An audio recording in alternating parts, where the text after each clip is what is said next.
Interview horror stories. Have you ever had a bad interview? You know, the kind of interview when you arrive late because you were caught up in traffic, or one which you can't seem to express yourself properly. The following stories are all about people's nightmare experiences during interviews. Read on and learn from other people's mistakes.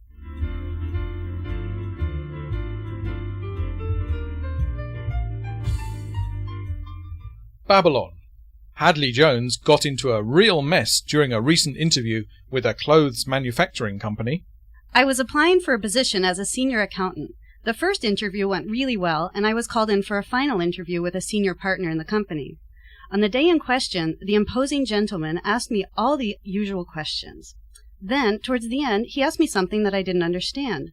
Instead of asking him to repeat the question, I just launched into a long story about something totally irrelevant, thinking I could tie it all together at the end.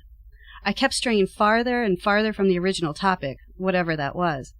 Finally, I tried to wrap things up, and with beads of sweat trickling down my back, I said, "So, in answer to your original question, the way this all ties in is, sorry, but I'm not quite sure what your original question was, or how this ties in.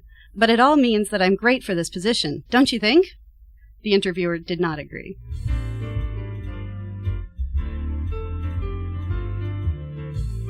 Technical problems. If you ever apply for a job by email, don't do what 24-year-old John Spokesman did. I was looking to do an internship in a computer software company. One morning, I did a mass emailing to hundreds of companies, attaching my resume and a covering letter for a position as a technical writer. A few hours later, I received a reply from one of the companies, and it wasn't exactly the kind of response I was looking for. The message read, "Your resume is infected with the virus and has been quarantined." Needless to say, I gave up after that. Dressed to offend. Carrie Pintoretta found that personality alone is not always enough to get you that job. I'm a history major, and I went to an interview for a job in a computer company. Unfortunately, I couldn't afford a new suit, so I just dressed in a nice pair of slacks and a blouse. "Why aren't you wearing a suit?" the interviewer asked me as I sat down. Almost crying, I explained that I didn't have a lot of money to spend on clothes.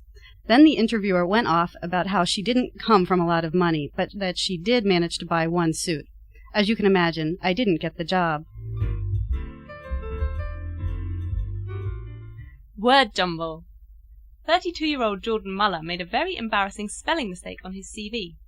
I was applying for a job with a New York accounting firm. On my resume, I listed some of the more impressive courses that I'd taken, including econometrics, macroeconomics, and pubic finance. Unfortunately, neither myself nor my spell checker caught the missing L in pubic. Nothing happened, and I thought that I'd gotten off the hook. But a few days later, I got a call from one of the New York accounting firms. "Hey, Jordan," they said, "we'd really like to know more about this course in pubic finance." To this day, I can still hear the roars of laughter in the background from the office staff who were listening in to the call. Doggies. Mary Stevens had a very strange interview.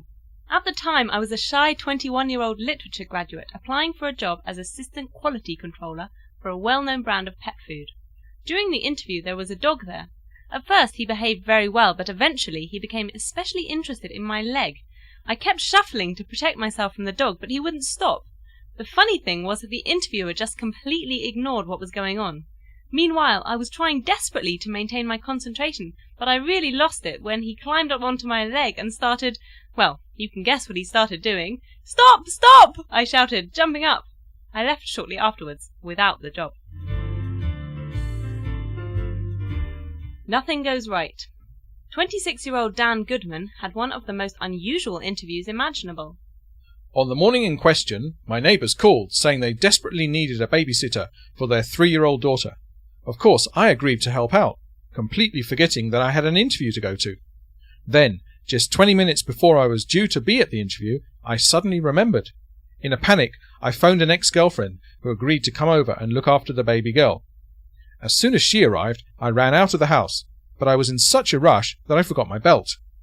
With 5 minutes until the interview, I didn't have time to go back. I arrived 2 minutes and 30 seconds late, but, as luck would have it, the interviewer was late too, so he never realized that I'd only just arrived. But when I stood up to shake his hand, my pants fell down right in front of him. Being quick-witted, I made a joke about it, saying how I would do anything to work for him, including standing in the office in my boxer shorts. He smiled kindly, but, of course, the story gets worse.